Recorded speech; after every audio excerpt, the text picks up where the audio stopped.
always wanted a Netflix original special. I think I could do a stand-up special. What do you think? Probably not.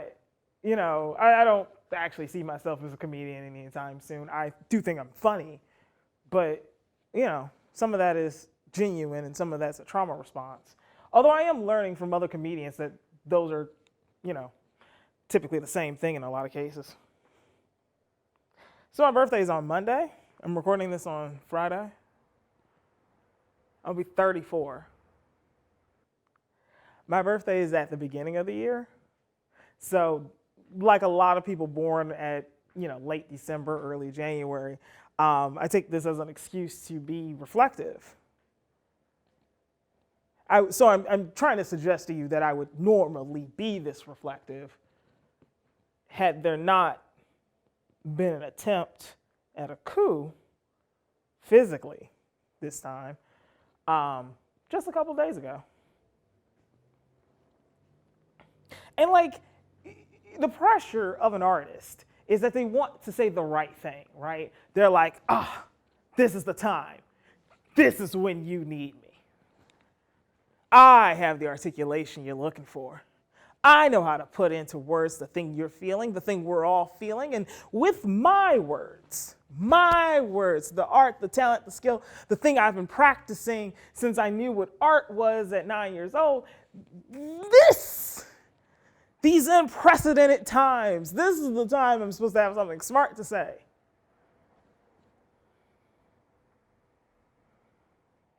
It's hard to like know how to play this because I don't have an audience.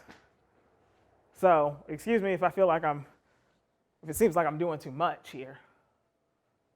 You'll forgive me. I was ready to isolate, right? Like I'm like, okay, this is my time to shine. I spent a lot of time alone. I spent a lot of time meditative.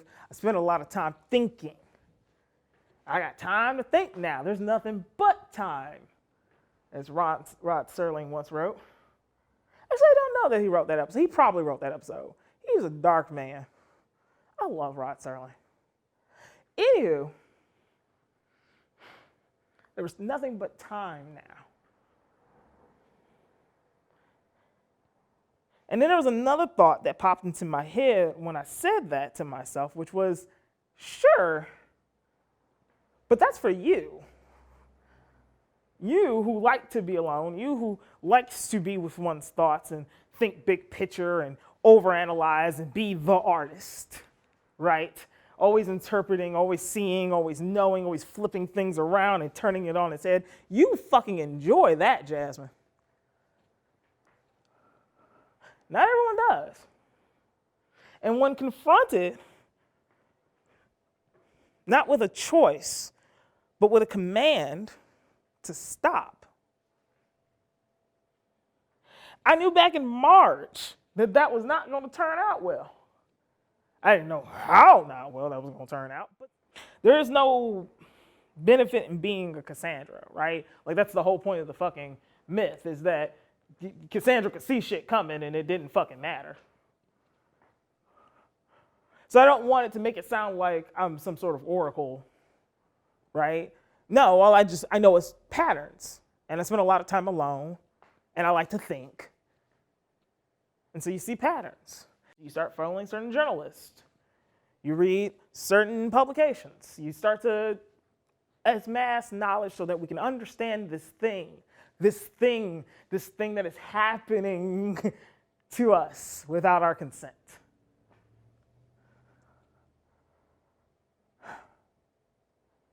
And I guess that's what other people do, right? That's what everyone does, which is why you have QAnon.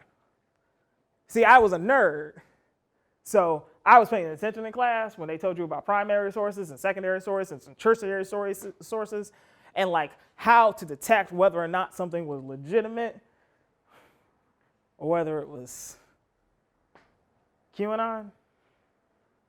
I'm getting off track.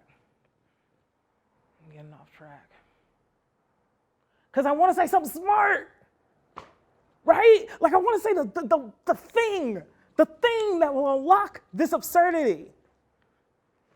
But then which absurdity? What absurdity do you start with? I'm gonna get my water bottle. I got I got thoughts. Black existence is absurd. Black existence.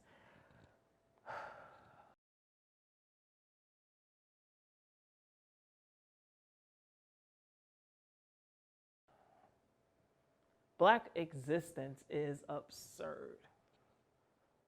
That's why when we see the footage of like Trump supporters and their ilk storming the Capitol, everyone knew enough to say, well, that's absurd. Because if they were black, congratulations, we made it to 102.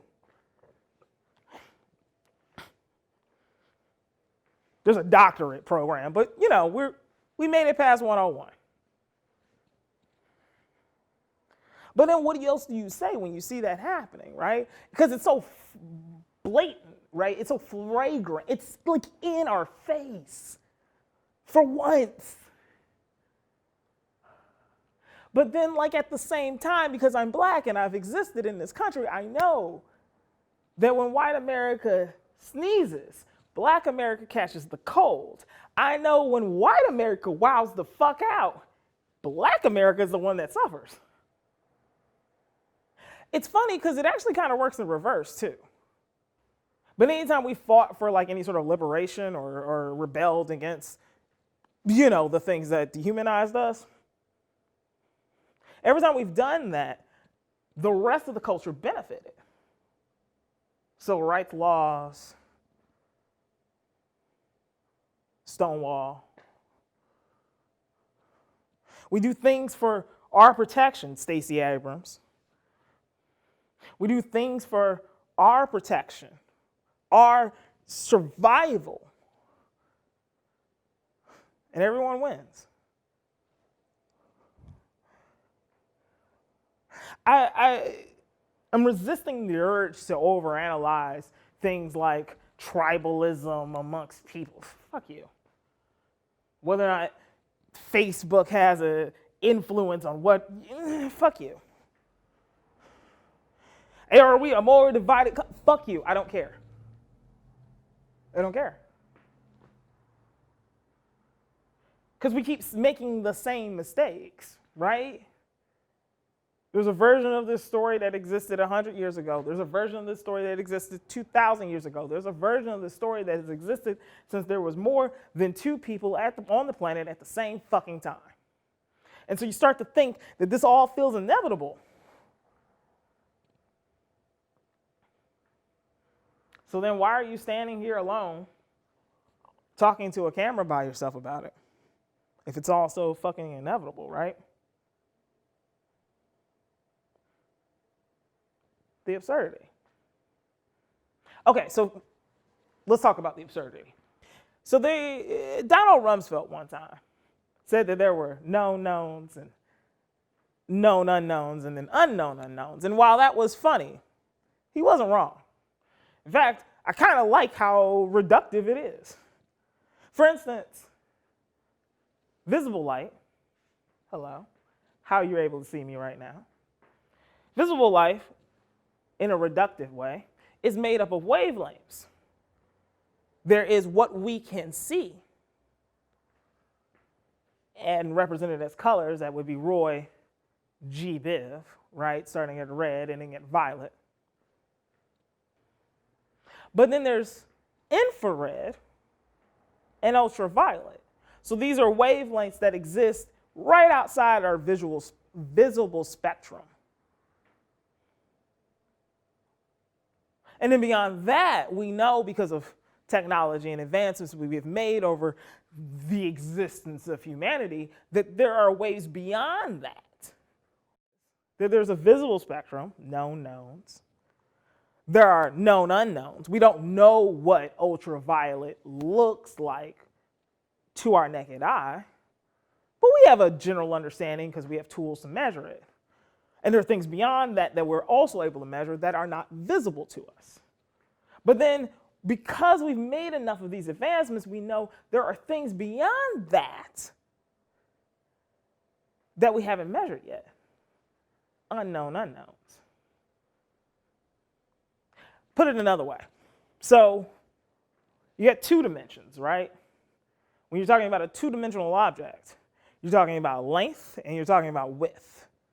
And when you're talking about a three-dimensional object, so let's say you're taking a triangle and you're making it a pyramid, well, now you're talking about height or thickness, however you want to think of it. The supposed fourth dimension then would be time. How you visualize that is up to you.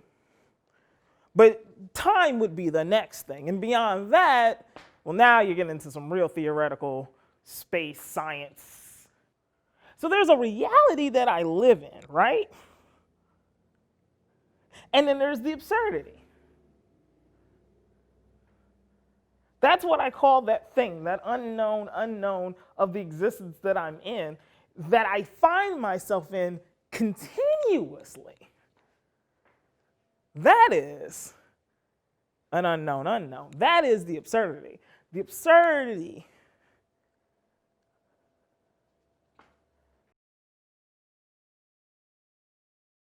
So I took a break, but I'm back.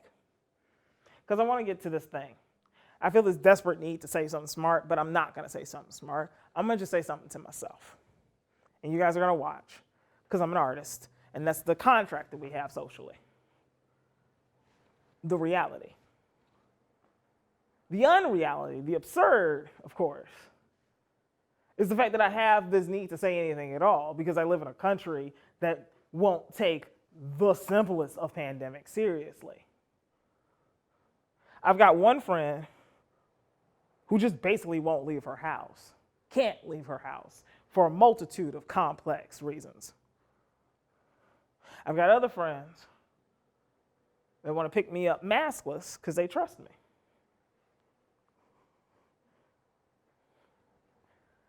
It's interesting too, because there was some doctor talking about the CDC guidelines on some NPR program, and they were explaining, and I'm going to say they because I truly can't barely even remember the gender at this point, probably a woman, I believe. But they were saying that we got to stop thinking of it as like abstinence-only education. That in the same way that sex education around abstinence doesn't work if that's all you're talking about, you have to talk about, well, what happens if you do end up in a situation where you're taking off your mask or you are relaxed? How do you measure then? How do you account for things then? That the guidelines were stricter perhaps than they needed to be to account for the fallibility of humanity. Not so that you could just wild out and do whatever the fuck you want, because some of us have, for instance, ADHD and can't focus on every single little thing, so maybe they forget and their mask slips and their nose is out. If everyone's wearing a mask, our friend who has ADHD, it's no big deal. And at some point, they remember, oh, let me put my mask back on, everybody is safe. That's the thing I'm talking about, the fallibility of humanity. But again, I live in reality. And in this reality, for whatever reason, it's been decided in this country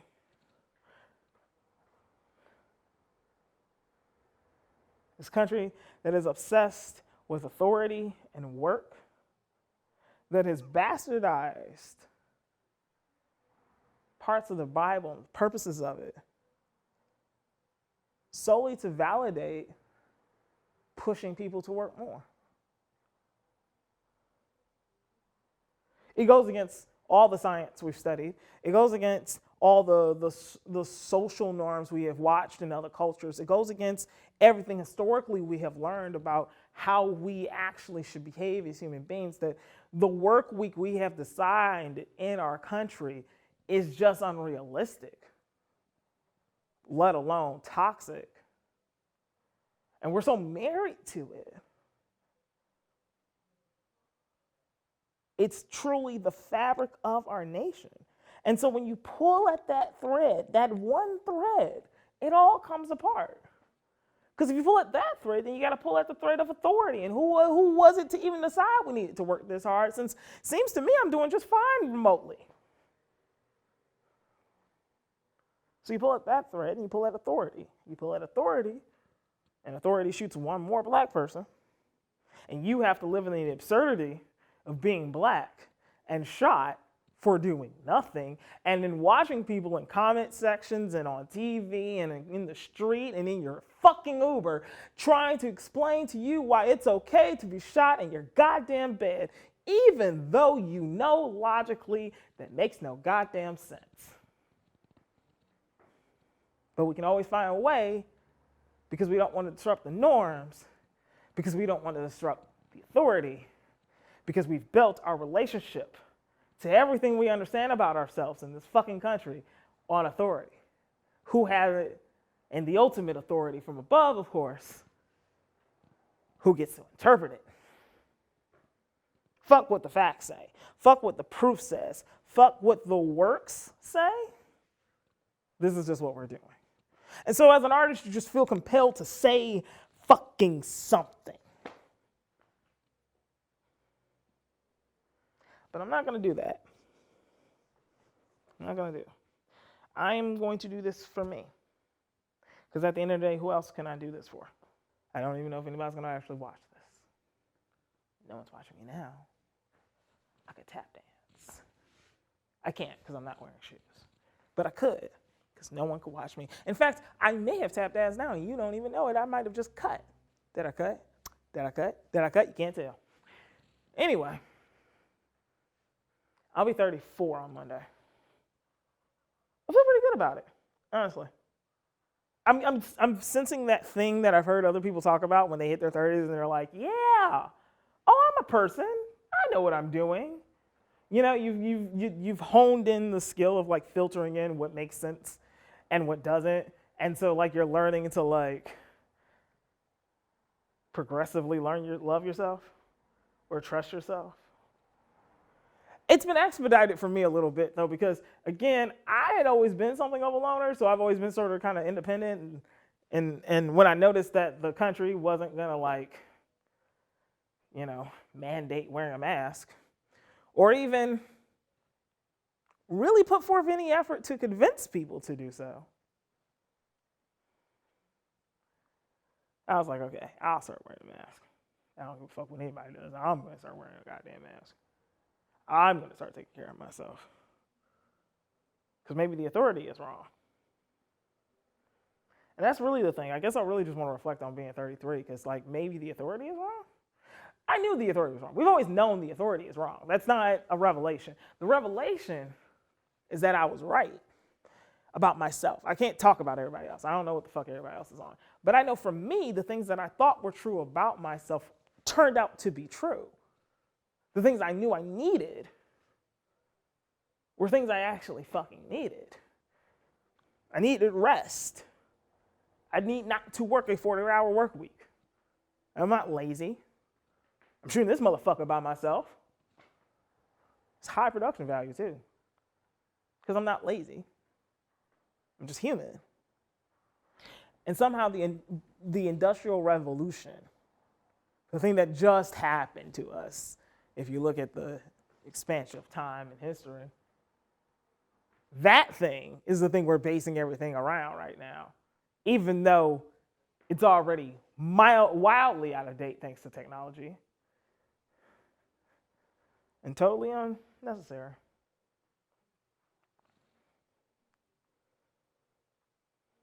I'm gonna be 34.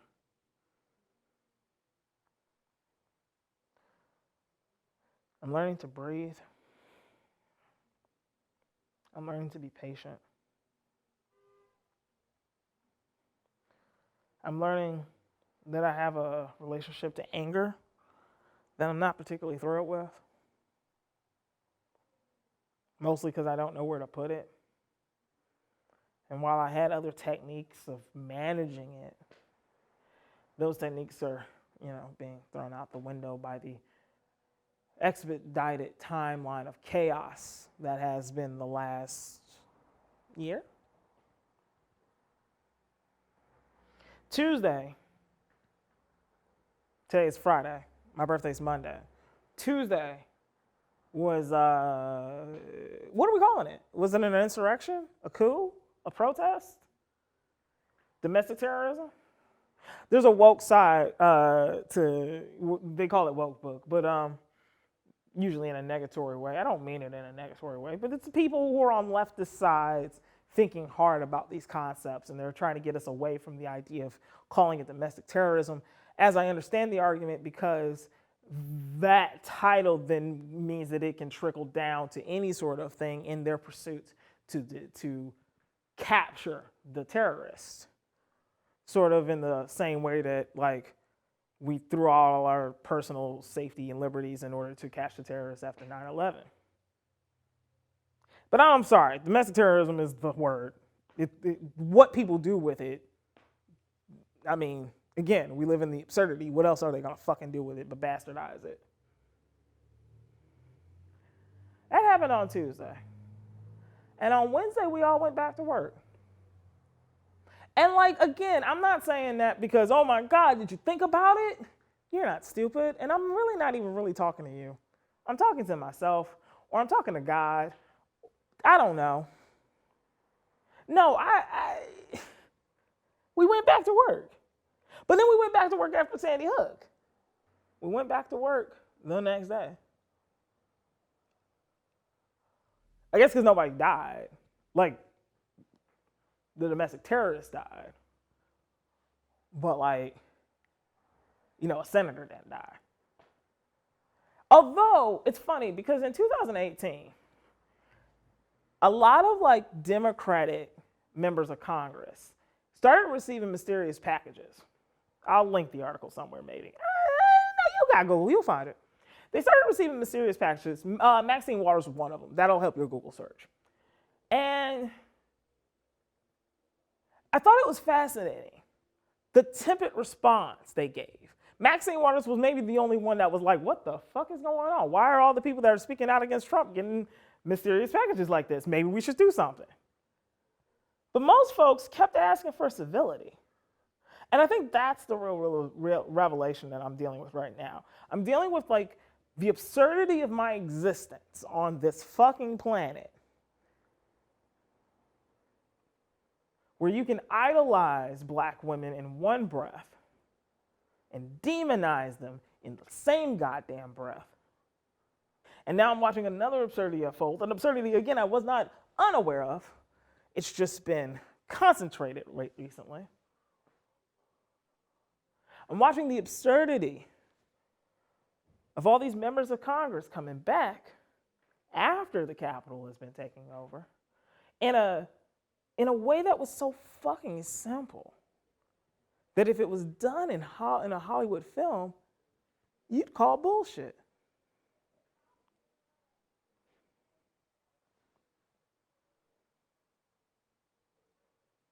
They stormed the Capitol. They were cleared out. A handful of people may have died. No senators. They didn't get the electoral college votes, which I guess were physically there. It's the 21st century. I don't know. Okay, we don't have a digital backup, but all right, fine. We still got fucking military codes on floppy disks, so okay, I don't know why in the hell I'm surprised. Again, more absurdity.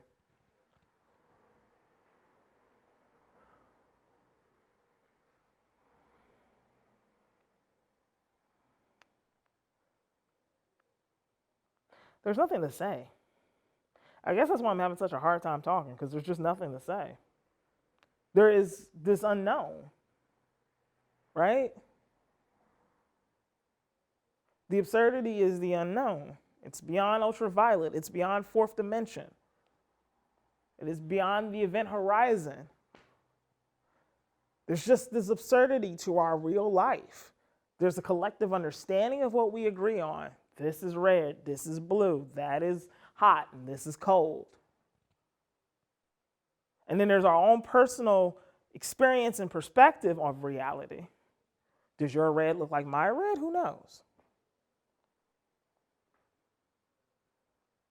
But then there's the absurdity. The thing I'm not supposed to talk about. The counterpoint to the absurdity would be the civility, right? Let's go back to work. We as a nation need to pray and come together. We don't stand for this.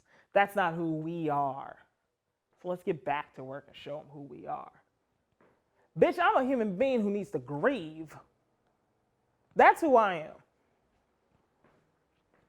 I needed to grieve when Breonna Taylor not only died, not only became a meme, not only saw no justice, not only had relatives crying on television. I needed to grieve when I knew there was going to be no justice for her.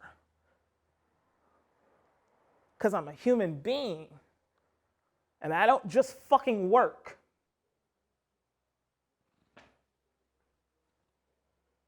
And I don't fucking care to just fucking work.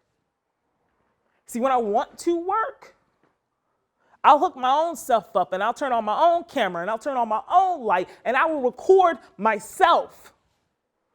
Because I can do the work. It's not a measure of my laziness or merit or worth.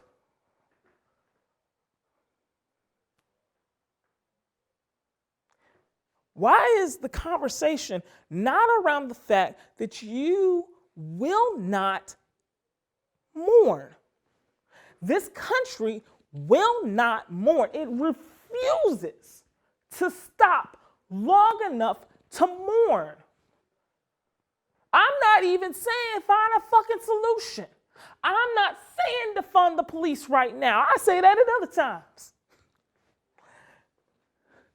I'm asking, why haven't we mourned? Didn't you have plans for 2020? Didn't you have goals for the year that you turned, whatever year you turned last year? Aren't you upset that those things are gone? When did we sit Shiva? When did we wail amongst our friends as we were held?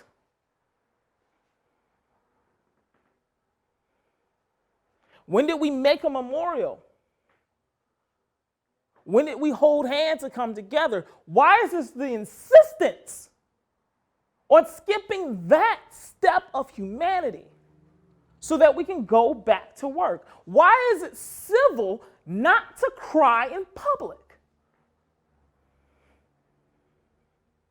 And I don't know what I think I'm going to get out of this by saying this to a camera right now and uploading it and you are now watching it. Welcome to that fourth dimension of how we've measured time, right? I don't know what I think I'm going to get out of this, but I know I had to say something. I know I woke up this morning and I could have went back to work, and I did because I have to, because there's bills to pay because I'm poor. So I went back to work, but I couldn't go back to work up here, and I couldn't go back to work in here. And so I did with the things I needed to do on automatic pilot so I could sit here and do the thing I need to do now, which apparently I'm learning at the end of the speech. In this empty room to myself, I am learning the thing I actually needed to do was mourn.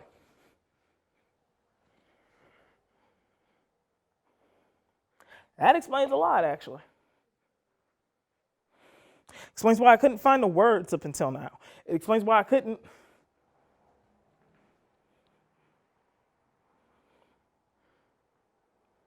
We have been in a cold civil war since the last time we were in a civil war.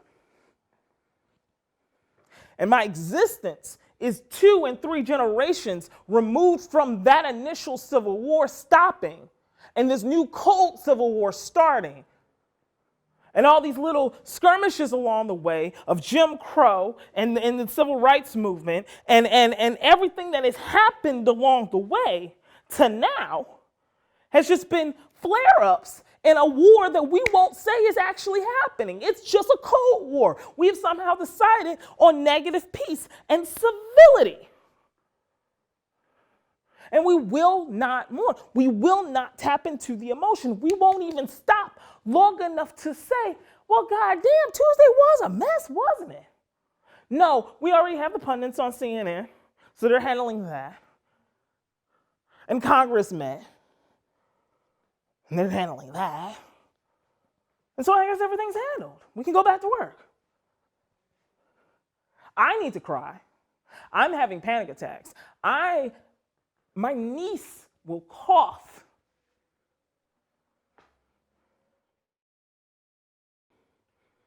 I just want to mourn.